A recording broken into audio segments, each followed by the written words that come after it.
I, 23 female, recently moved in with my boyfriend, 23 male. We've been dating for a couple of years now and my parents didn't know about him. This was because they wouldn't approve for various reasons, different religion and culture.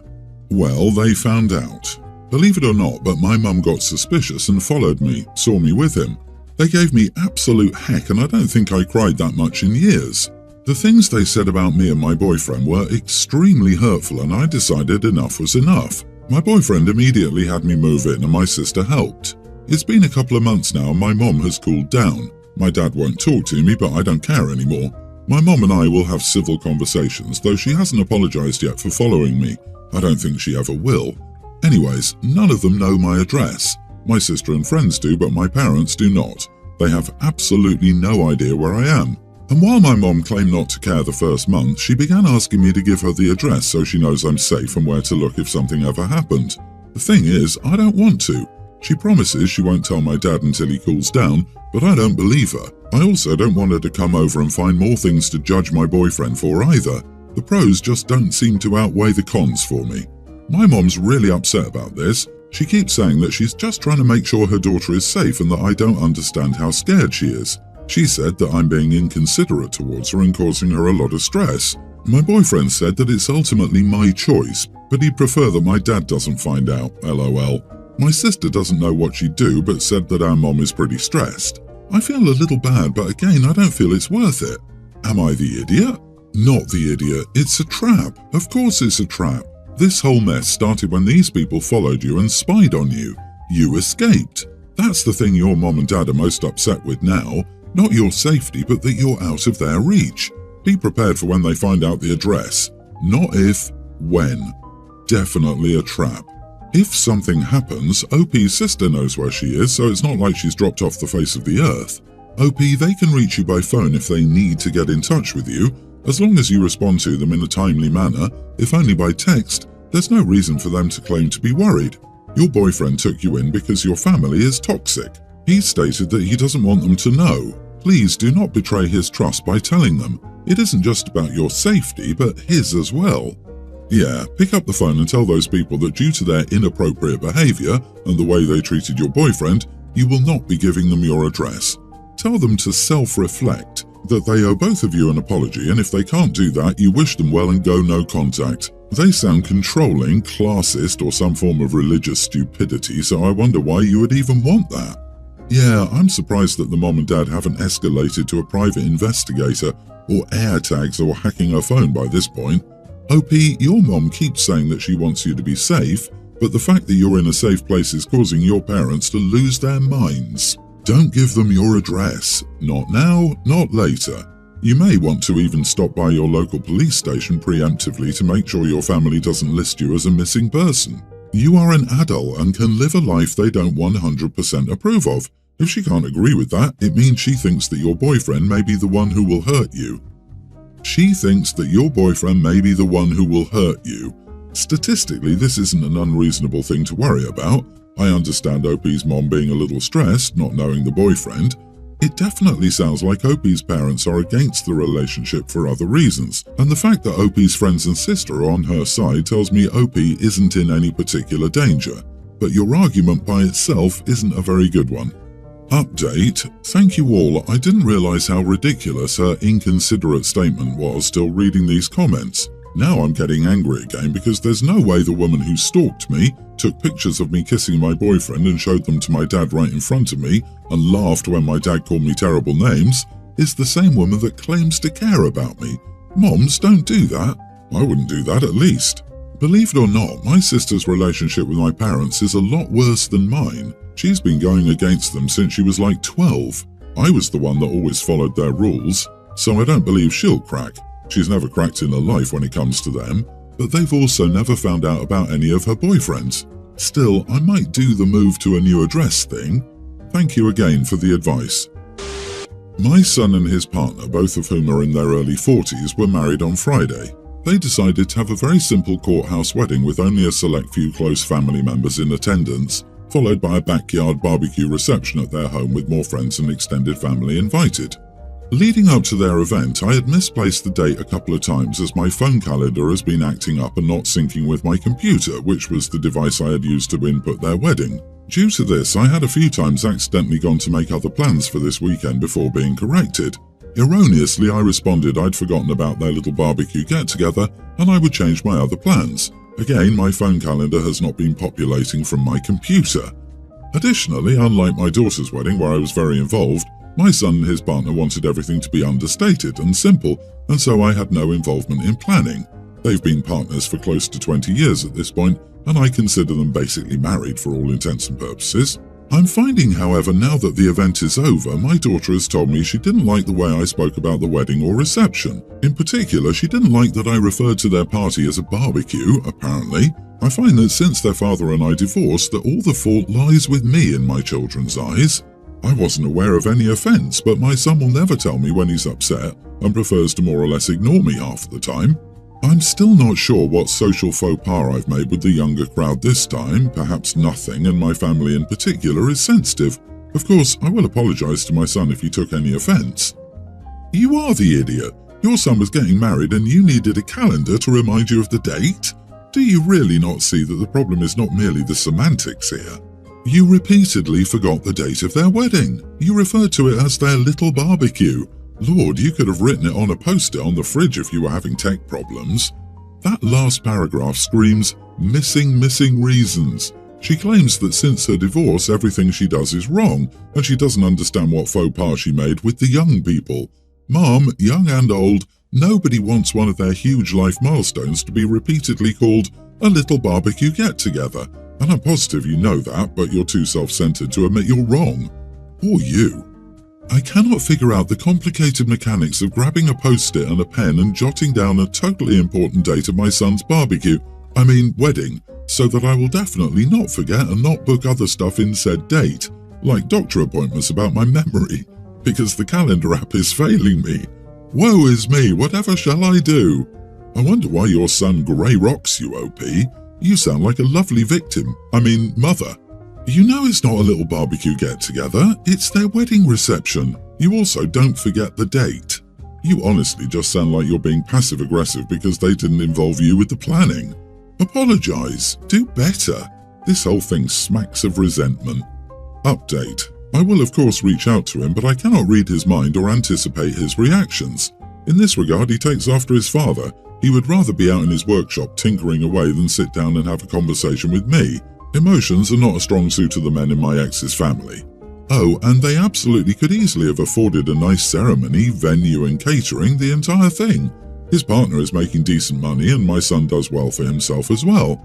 I would understand if their options were limited due to finances, but they just didn't care enough to make the day nice.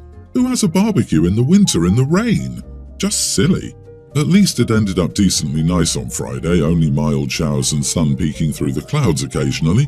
Still too cold for me, so like everyone else I spent most of my time indoors. My use of the word little was not meant as condescending, but rather to denote the size as they invited around 25 guests total. Beyond that, it was a barbecue. I, female 30, live with my husband, male 31, and our young son. My sister, female 22, is still in college and had to move in with us 3 months ago because she had some issues with her roommates. Things were going fine until this argument. Also, she doesn't work, but my parents sent her some money for textbooks and groceries, although she barely ever has contributed to the household since she moved in with us.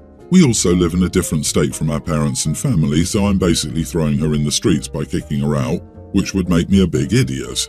So my son comes back from school at around 3 p.m. or 3:30. My husband works until 6 and I work until 5, although sometimes I have to stay an hour or two extra.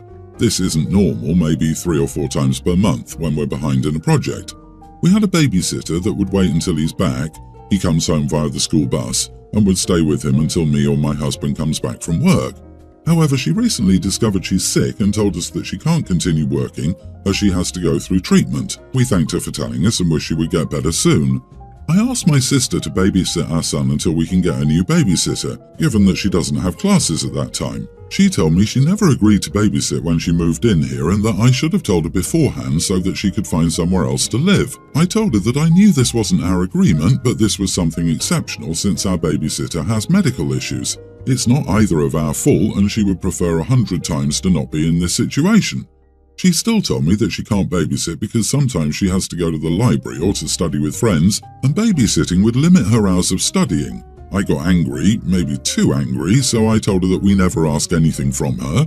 We helped her because we wanted to be kind to her, and yet she can't even compromise to stay a few hours home just until we find a new babysitter. I ended up telling her she has a week to leave because we will not be providing food or a roof to a witch like her. One of my son's friend's mom is taking care of my son now. They go back to her home together and I pick him up later. My sister tried to apologize, but I told her I don't want to live with her because she showed me her true colors. She's also told our family, and a lot of them are giving me crap for leaving my sister homeless. My husband, my in-laws and friends support me, but it feels as if my family isn't on my side. Makes me think I'm an idiot, to be honest. Edit, it wasn't easy to find another person to take care of my son. I had to take 2 days from work, which will be taken from my next paycheck. Not the idiot. You were not asking her to babysit indefinitely, just literally to help out while you were looking for an alternative. She was all fine and dandy with living with you for free while not contributing at all to the household, and the first time you asked her for temporary assistance with something, she made it clear that she had zero intention of helping out ever. You're under no obligation to help someone out who would not reciprocate when you need them. Everyone's the idiot. You were in a tough situation, your babysitter left you for medical reasons, and you needed short-term help until you lined up a new sitter. Even if your sister paid some of her expenses, it's reasonable to ask her for help for a couple of weeks while you look for a new sitter.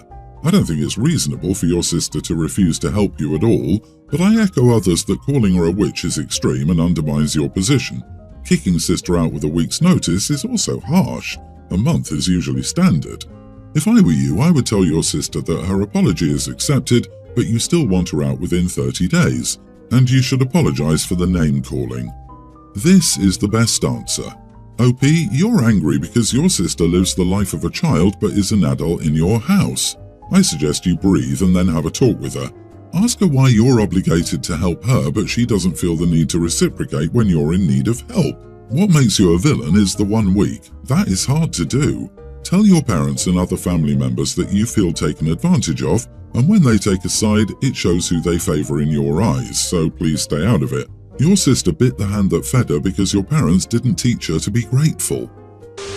My friend Tara was in an accident about 2 years ago that put her in a wheelchair. She's able to stand for a short amount of time and take a few steps, so she's pretty self-sufficient, but she needs her wheelchair, especially when she wants to leave the house. The problem is that we live in an old town in the mountains that wasn't built with disabled people in mind. It's hard for Tara to get around during the summer, and it's nearly impossible during the winter since we get a lot of snow here. Tara tells me a lot about how she wants to move out of the mountains to the city, but her husband doesn't want them to because all their family and friends are here. My husband got a great opportunity in the city, so we're moving there.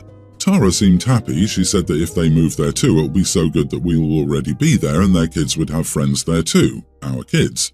She told her husband that now they don't have to worry about being alone and not knowing anyone there. Her husband shut her down, saying they already talked about this and they need the help their families are providing them here and they can't move away. Tara said they wouldn't need so much help if she could move around more freely in the city.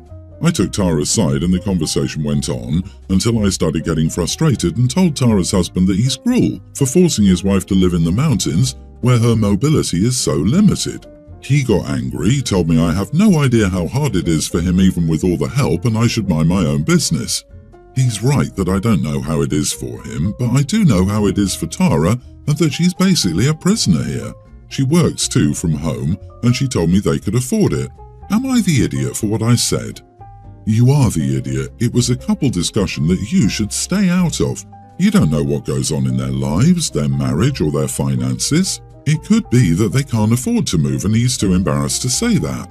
The accident happened to Tara, but her husband has been thrust into the role of caregiver.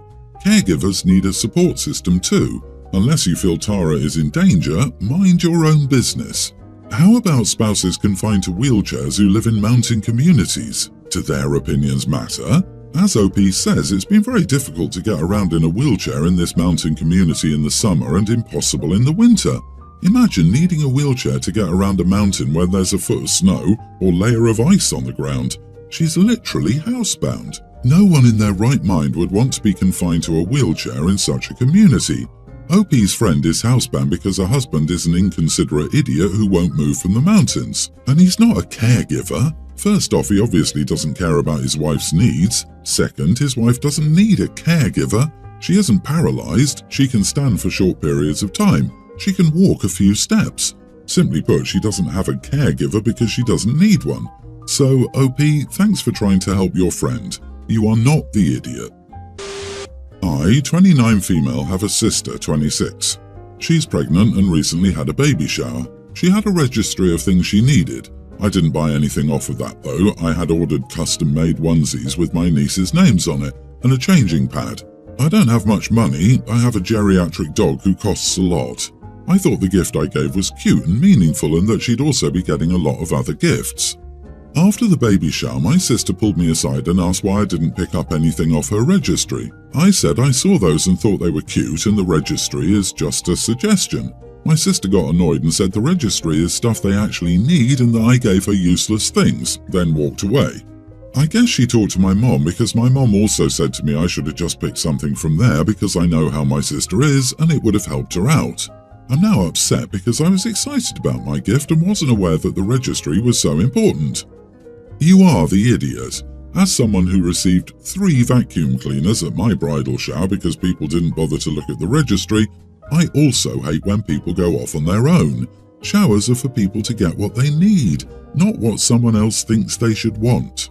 I agree with you. Just had a baby shower. The majority of people didn't buy off the registry, which was frustrating because we put a lot of time into choosing those items, and it was all stuff we really needed. Instead, we now have 100 plus sets of onesies, size 0 to 3, we'll never have enough time to wear, duplicates of things we already had, and not one gift came with a gift receipt. The only appropriate response to a gift is, thank you. I would never dream of saying anything to anyone about their choice to gift us the things that they did. We are extremely grateful that everyone loved us enough to even attend, let alone to want to gift us anything to begin with. Extremely ungrateful and rude of your sister. Not the idiot. Registry is just a suggestion. Gifts are supposed to be given freely and accepted graciously. She's acting entitled. You people are making me wonder if I've dropped onto an alien planet. I don't know when registries stopped being a way to let people who need ideas know what you'd like and started being a requirement, but it's obnoxious.